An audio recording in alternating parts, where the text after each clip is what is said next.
In running, where your foot lands really matters, but also where your head is matters.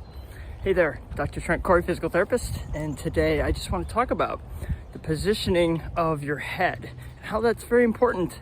And this is what I learned today in my run, or this is what my main focus is today.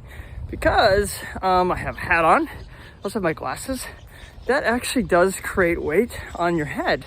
And then if you're too far forward, that's going to cause your leg to land way out in front of you, and that's not going to be a good thing. And it's really a subtlety that you learn after doing running for a while, but it's actually just something once you start to pay attention to it, just like you see a red car or maybe a car that you like, or just got, and then all of a sudden you see that red car all over the place, and they were there all along, but now you're paying more attention to it.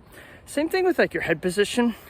We really want people to think about getting longer in the top part of your head and not to protrude that head forward, because that will cause you to kind of get your whole torso kind of falling forward and you'll hit the ground harder. And so the more you can kind of get that going, it really does create this shift. And, I'm thinking about the time when, Danny Dreyer is the founder of ChiRunning. Maybe you know him, maybe you don't, that's okay. But he came up with this amazing thing called ChiRunning, and it's talking about how your whole posture line creates this momentum when you flow and you walk and run.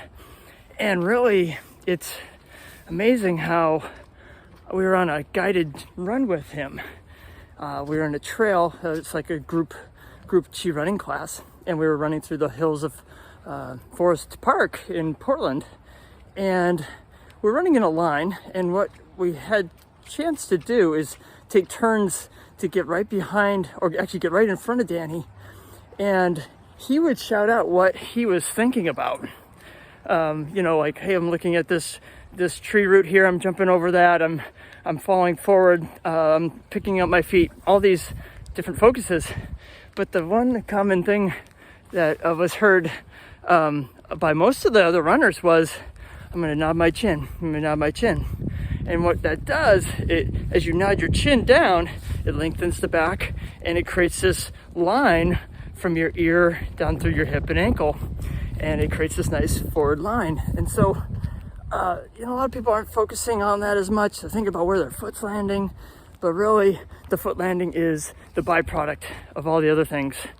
When you get your whole structure lined up, and that starts at the top, and you get your head to tilt, and you're long and long, you're getting your spine nice and long, your body's gonna go in the right position, and your foot's gonna land where it's supposed to land. Okay, so I hope this was helpful, and really appreciate any likes and subscribes on my YouTube page here. So if you could click down below, I'd really appreciate it, because I'm trying to grow this and really increase the awareness for runners to improve their stride and to stay out of the training room or the doctor's office and the physical therapist's office. I'd rather have people feel good and be able to run as much as they like and know what to do to take care of themselves. So hope this was helpful. Hit the like below. I'd love to have you subscribe, and then check out my webinar, outrunnkneepain.com. And I'm also found at xtramilept.com, which is XTRA milept.com. I'd love to be in contact with you anytime if you need any help. All right, this is Dr. Trent Corey, physical therapist, signing off, and happy running. Take care.